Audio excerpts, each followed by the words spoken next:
सरकार दो आलम सल्लल्लाहु अलैहि वाली वसल्लम से एक दफ़ा एक सहाबी ने पूछा, या रसूल अल्लाह, हमें अपने मुतल्लिक कुछ बताइए।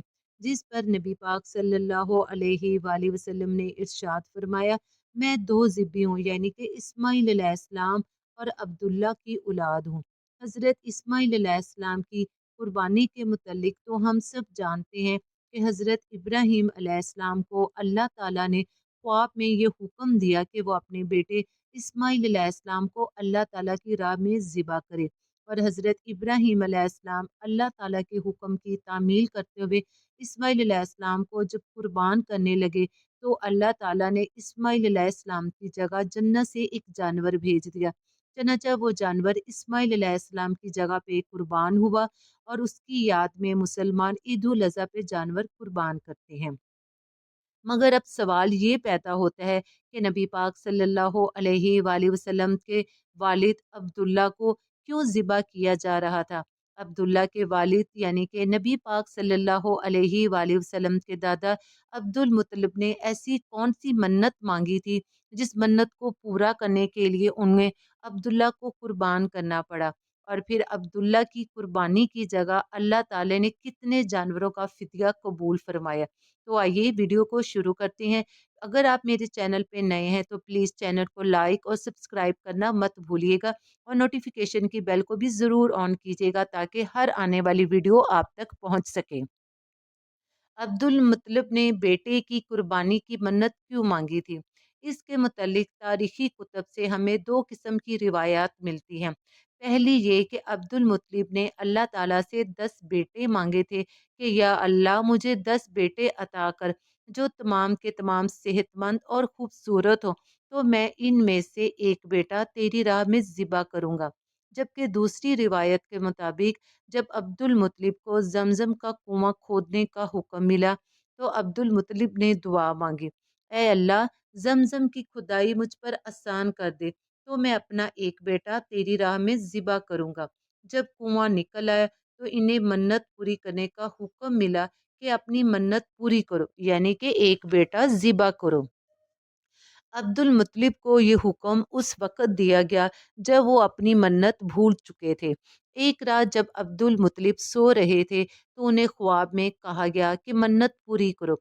वो सुबह उठे, उन्होंने एक मेंढा ज़िबा कर कर गरीबों को खिला दिया। मगर अगली रात फिर ख्वाब आया, इससे बड़ी कुर्बानी पेश करो। इस बार मर्तबा उन्होंने एक बैल ज़िबा कर दिया। मगर अगली मर्तबा ख्वाब में फिर ये कहा गया कि इससे भी बड़ी पेश करो। अब अब्दुल मुत्तलिब ने अगले दिन एक ऊँट ज़िबा किया। चौथे दिन फिर ख्वाब आया और इससे भी बड़ी चीज़ पेश करने को कहा गया। तब उन्होंने पूछा, मैं इससे बड़ी क्या चीज़ पेश करूं? कहा गया, अपने बेटों में से किसी को ज़िबा करो जैसा कि तुमने मन्नत मानी थी। अब अब्दुल मुत्तलिब को अपनी मन्नत याद आई। उन्होंने अपने 10 के 10 बेटे जमा किए और उनसे अपनी मन्नत का जिक्र किया। सारे बेटों के सर झुक गए। कौन खुद को ज़िबा करवाता? अब्दुल्ला जो सबसे छोटे थे, उन्होंने सारे भाइयों के झुके हुए सर देखे और एक नज़र अपने वालिद की जानिब देखा और फिर आगे बढ़कर कहा, अब्बा जान, आप मुझे ज़िबा कर दें। ये सबसे छोटे थे, सबसे खूबसूरत थे और अब्दुल मुत्तलिब को सबसे ज़्यादा मोहब्बत भी इन्हीं से थी। मगर अब जब अब्दुल मुत्तलिब ने अब्दुल्ला को ज़िबा करने का इरादा किया तो उन्होंने ये फ़ैसला किया कि वो अपने सारे बेटों के नाम कुरानंदाज़ी में डालेंगे। जिस बेटे का नाम भी कुरे में निकलेगा उसको ज़िबा किया जाएगा। चनाचा तमाम बेटों के नाम कुरे में डाले गए, मगर अब्दुल्ला का नाम निकल आया। अब उन्होंने छुरी ली, अब्दुल्ला को बाजू से पकड़ा और इन्हें ज़िबा करने के लिए नीचे लटा दिया।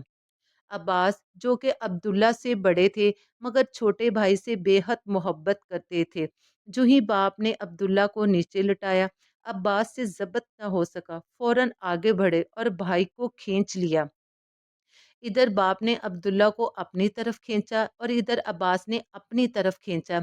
इस खींचा तानी में अब्दुल्ला के चेहरे पर खराशें भी आईं। इन खराशों के निशानात मरते दम तक अब्दुल्ला के चेहरे पर मौजूद रहे। इसी दौरान शोर शराबा सुनकर बनु मखजूम के लोग आ गए। उन्होंने कहा, आप इस तरह बेटे को ज़िबा ना करें, इसकी माँ की ज़िंदगी ख़राब हो जाएगी।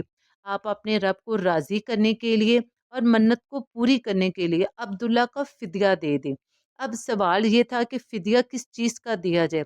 چنانچہ سارے لوگ مل کر بیٹھے تو یہ ترکیب نکالی گئی کہ کاغذ کے ایک ٹکڑے پر 10 اونٹ لکھے جائیں اور دوسرے پر عبداللہ کا نام لکھا جائے۔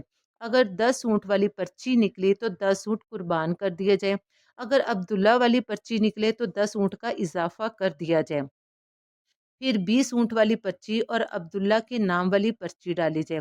اب اگر 20 اونٹ والی پرچی نکلے تو 20 اونٹ قربان کر دیے جائے، ورنہ 10 اونٹ اور بڑھا دیے جائے۔ اس طرح 10 کر کر اونٹ بڑھاتے جائیں۔ عبد المطلب نے ایسا ہی کیا، 10 اونٹ بڑھاتے چلے گئے، کیونکہ ہر دفعہ قرآن اندازی میں عبداللہ کا نام نکلتا چلا آ رہا تھا، یہاں تک کہ اونٹوں کی تعداد 100 تک پہنچ گئی۔ تب کہیں جا کر اونٹوں والی پرچی نکلی۔ اس طرح ان کی جان کے بدلے 100 اونٹ قربان کیے گئے۔ عبد المطلب کو اب پورا اطمینان ہو گیا کہ اللہ تعالیٰ نے عبداللہ کے بدلے 100 اونٹوں کی قربانی منظور کر لی ہے۔ انہوں نے کعبے کے پاس 100 اونٹ قربان کیے اور تمام اہل عرب کو کھانے کی دعوت دے دی۔ سب انسانوں، جانوروں اور پرندوں نے ان کو کھایا۔ امام زہری کہتے ہیں کہ عبد المطلب وہ پہلے آدمی ہیں جنہوں نے آدمی کی جان کی قیمت 100 اونٹ دینے کا طریقہ شروع کیا۔ اس سے پہلے 10 اونٹ دیے جاتے تھے۔ اس کے بعد یہ طریقہ سارے عرب میں جاری ہو گیا، گویا قانون بن گیا کہ آدمی کا فدیہ 100 اونٹ ہے۔ نبی پاک صلی اللہ علیہ وآلہ وسلم کے سامنے جب یہ ذکر آیا تو آپ نے اس فدیے کی تصدیق فرمائی، یعنی کہ فرمایا کہ یہ درست ہے۔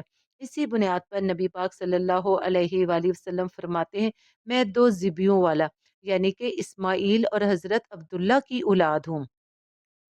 حضرت عبداللہ قریش میں سب سے زیادہ حسین تھے، چہرہ روشن ستارے کی مانند تھا۔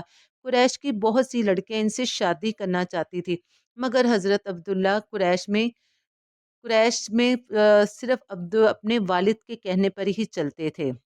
اسی لیے تو جب قریش کی ایک عورت نے حضرت عبداللہ کو راستے میں رکا اور کہا، اگر تم مجھ سے شادی کر لو تو میں بدلے میں تمہیں اتنے ہی اونٹ دوں گی جتنے تمہاری جان کے بدلے میں ذبح کیے گئے تھے۔ اس پر عبداللہ نے جواب دیا، میں اپنے باپ کے ساتھ ہوں، ان کی مرضی کے خلاف کچھ نہیں کر سکتا، نہ ان سے الگ ہو سکتا ہوں، اور میرے والد باعزت آدمی ہیں، اپنی قوم کے سردار ہیں۔ بہرحال ان کی شادی حضرت آمنہ سے ہوگی۔ اب قریش کی عورتوں میں نسب اور مقام کے اعتبار سے افضل تھیں۔ تو یہ تھی نبی پاک صلی اللہ علیہ وآلہ وسلم کے والد کی ذبح کی کہانی، کہ یعنی کہ ان کی جان کے بدلے اللہ تعالیٰ نے 100 اونٹوں کی قربانی منظور کی۔